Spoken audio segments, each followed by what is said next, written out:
BRS ప్రజా ఆశీర్వాద సభకు టీవీ, డిజిటల్, సోషల్ మీడియా వేదికల్లో అనూహ్య స్పందన లభించింది.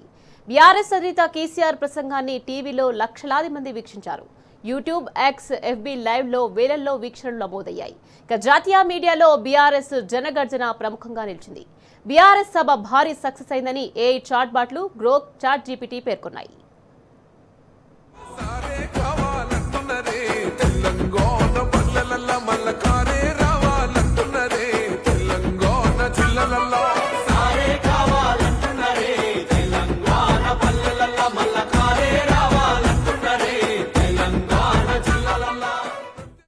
జగిత్యాలలో నిర్వహించిన బీఆర్ఎస్ ప్రజా ఆశీర్వాద సభకు ప్రజల నుంచి అనూహ్య స్పందన వచ్చింది. పార్టీ అధినేత కేసీఆర్ ప్రసంగాన్ని ప్రత్యక్షంగా వినడానికి సభా ప్రాంగణానికి లక్షల మందికి పైగా ప్రజలు పోటెత్తారు. మినీ స్టేడియం నిండిపోవడంతో అంతకు రెట్టింపు సంఖ్యలో బయటే ఉండిపోయారు. సభకు హాజరు కాలేని లక్షలాది మంది టీవీలు, డిజిటల్, సోషల్ మీడియా వేదికల ద్వారా కేసీఆర్ ప్రసంగాన్ని వీక్షించారు. పల్లె, పట్టణం అని తేడా లేకుండా ప్రతి ఇంట్లో కేసీఆర్ ప్రసంగం మార్మోగింది. తెలంగాణలోని ప్రధాన మీడియా ఛానళ్లలోనే కాకుండా ఏపీ కేంద్రంగా పనిచేస్తున్న కొన్ని వార్తా ఛానల్స్ కూడా కేసీఆర్ ప్రసంగాన్ని టీవీలో లైవ్లో ప్రసారం చేశాయి. గడిచిన 2.5 ఏళ్లలో తెలంగాణలో కాంగ్రెస్ ప్రభుత్వం సాగించిన అరాచకాలను కేసీఆర్ బట్టబయలు చేసిన విధానాన్ని అర్థం చేసుకున్న ప్రజలు నిజమేనంటూ మాట్లాడుకోవడం కనిపించింది.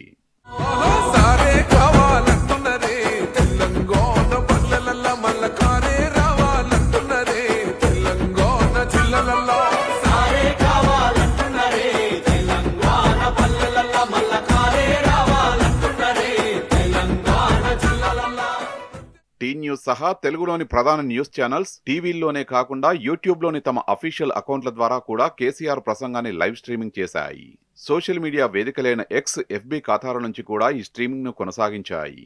ఇలా మొత్తంగా దాదాపు 50 నిమిషాల పాటు సాగిన కేసీఆర్ ప్రసంగానికి డిజిటల్, సోషల్ మీడియా ఖాతాల్లోని అన్ని అకౌంట్లలో కలిపి కనీసం 5 లక్షల వరకు రియల్ టైం వ్యూవర్షిప్ ఉండొచ్చని భావిస్తున్నారు. బీఆర్ఎస్ సభ బ్రహ్మాండమైన విజయం సాధించడంపై ఆ పార్టీ కార్యకర్తలే కాకుండా కేసీఆర్ అభిమానులు, నెటిజన్లు సోషల్ మీడియా వేదికగా తమ సంతోషాన్ని పంచుకున్నారు. కేసీఆర్ ప్రసంగం తమను ఎంతగానో ఆకట్టుకున్నదంటూ పోస్టులు పెట్టారు.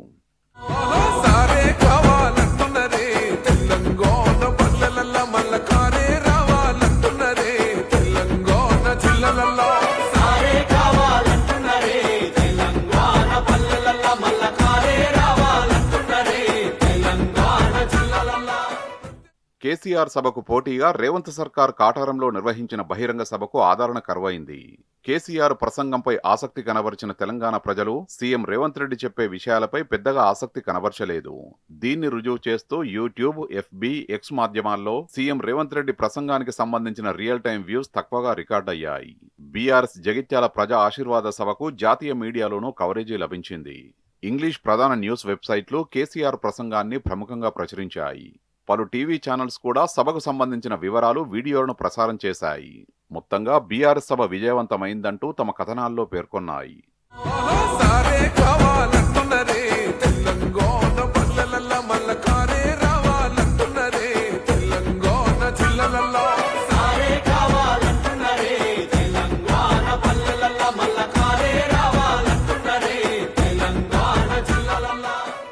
ప్రధాన మీడియాతో పాటు సోషల్ మీడియాలో కూడా బీఆర్ఎస్ సభ గ్రాండ్ సక్సెస్ అయిందంటూ వార్తలొచ్చాయి. బీఆర్ఎస్ సభపై ప్రముఖ ఏఐ చాట్ బాట్లు క్లాడ్, గ్రోక్, చాట్ జీపీటీ కూడా తమదైన శైలిలో విశ్లేషించాయి. బీఆర్ఎస్ సభ గ్రాండ్ సక్సెస్ అయిందని బదులిచ్చాయి. ప్రజా ఆశీర్వాద సభ బీఆర్ఎస్ పార్టీకి దీన్ని కంబ్యాక్ గా చెప్పాయి. కేసీఆర్ ప్రసంగం భావోద్వేగంతో పాటు అటాకింగ్ స్టైల్లో సాగిందని తెలిపాయి. కేసీఆర్ ప్రసంగం పూర్తయ్యాక అక్కడ ఉన్నవారందరూ కేసీఆర్ రావాలి, రేవంత్ పోవాలని నినదించారని, కేసీఆర్ ప్రసంగానికి వచ్చిన ప్రజా స్పందనను చూస్తే తెలంగాణపై ఆయన ముద్ర తెలుస్తుందని ఏఐ చాట్బాట్లు విశ్లేషించాయి.